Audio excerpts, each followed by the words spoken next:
விளக்கப்பெறும் பொருத்தமான பொருளை தேர்ந்தெடுக்க. பசுமரத்து ஆணி போல அப்படின்னா எளிதில் மனதில் பதிவது. மலைமுகம் காணா பயிர் போல அப்படின்னா வருந்துதல். சரியான சொல்லை இட்டு நிரப்புக. பழமொழியை நிறைவு செய்க அப்படின்னு கொடுத்துருக்காங்க. கந்தை டேஷ் ஆனாலும் கசக்கி கட்டு. அடுத்து கூழ் ஆனாலும் குளித்து குடி.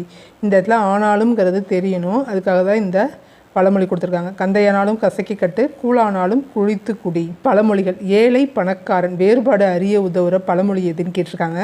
இருப்பவனுக்கு புழியேப்பம், இல்லாதவனுக்கு பசியேப்பம்.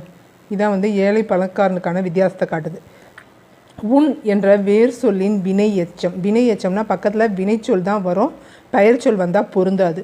உண்டு கண்ணன் அப்படின்னு சொன்னால் பொருந்தாது, உண்டு சென்றான்னு சொன்னால் பொருந்தும். அதுதான் வினை எச்சம்.